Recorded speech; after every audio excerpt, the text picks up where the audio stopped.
جس سرزمین پہ ہم بس رہے ہیں اس سرزمین بہت بڑے بحرانوں کا شکار بھی ہے، مسائل بھی ہیں، اور آج جس وقت ہم یہاں بیٹھے ہیں یقیناً کہیں نہ کہیں ہمارے زمین پہ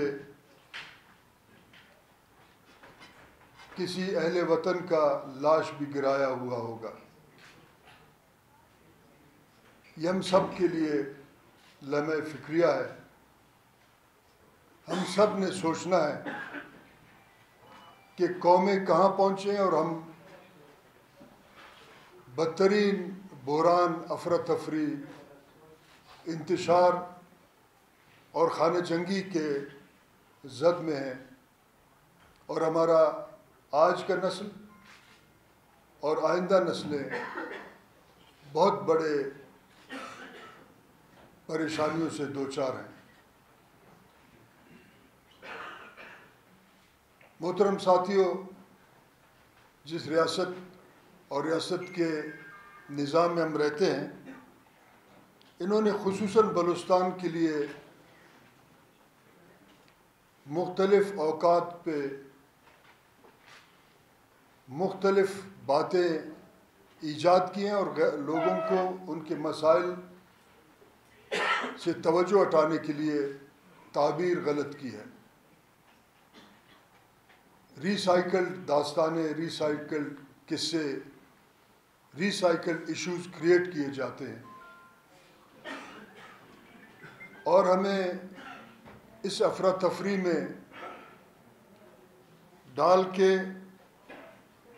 ہمارے توجہ ہٹا کے ہمارے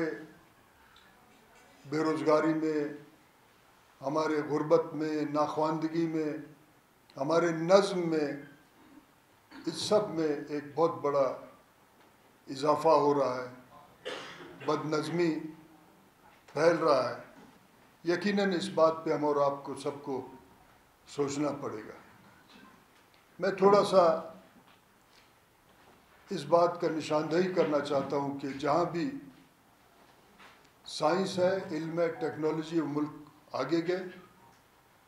جہاں وسائل، قدرتی وسائل ہیں، انہوں نے اپنے وسائل کو اپنے آئندہ نسلوں کے لیے استعمال کی اور وہاں خوشحالی لائے، اور زندہ قومیں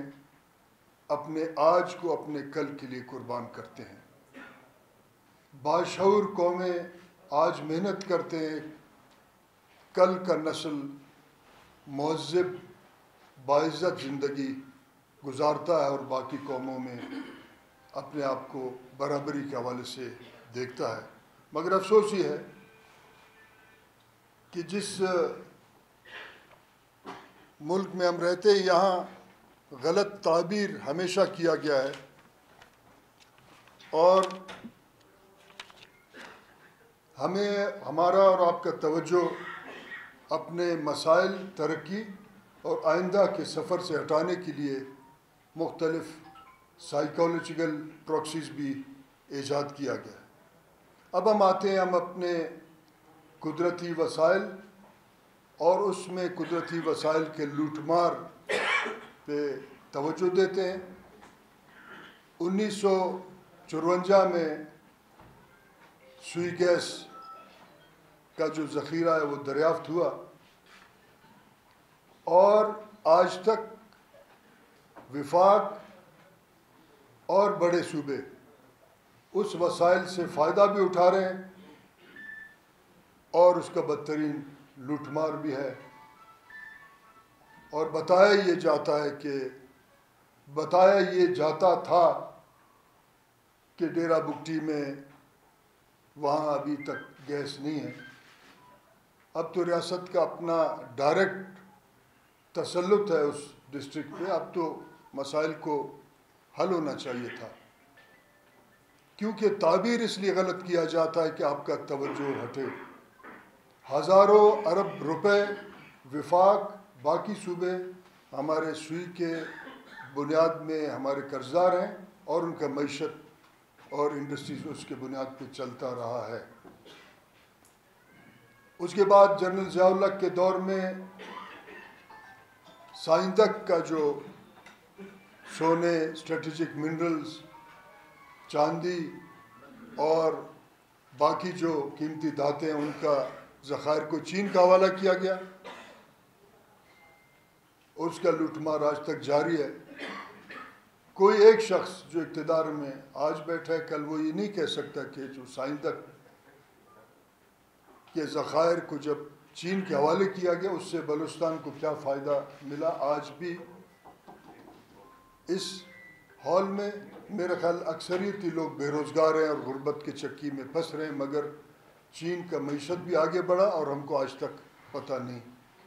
کیونکہ سائیکالوجیکل پراکسیز ایجاد کیے گئے، آپ کے مسائل کا تعبیر غلط کیا گیا اور اس بحران، اس افراتفری میں لوٹ مار کا بازار گرم ہے۔ اس کے بعد ایک جرنیل نے پھر ریکودک کو بھی بیچا اور کوشش یہ کی گئی اس سودے بازی میں اس ملک کا بالادست طبقہ فائدہ اٹھائے، بلوچستان کے لوگ بدستور غربت کے چکی میں پھنستے رہے، کیونکہ وفاق میں جو ذہنیت بیٹھا ہے اس کو ایک تعلیم یافتہ، منظم، ڈسپلنڈ، ترقی یافتہ بلوچستان سے ہمیشہ خوف رہا ہے۔ اسی لیے یہاں پراکسیز ایجاد کیے جاتے ہیں اور آپ کے وسائل لوٹ کے اس ملک کا جو بالادست طبقہ ہے وہ اس لوٹ مار میں رہتا ہے اور آپ کو مختلف اوقات پہ مختلف پراکسیز کے ذریعے اپنے مسائل میں الجھائے رکھتے ہیں۔ آج تک یہ بھی پتہ نہیں چلا کہ 2021 میں ایک اسمبلی سیشن ہوا، ایک اسمبلی کا اجلاس ہوا اور اس میں اس کا پھر اثر نو سودا لگایا گیا۔ آج تک ہمیں پتہ نہیں کہ وہ کیا ہے، کیسے ہے۔ پھر طفل تسلی، دھوکے بازی کے بنیاد پہ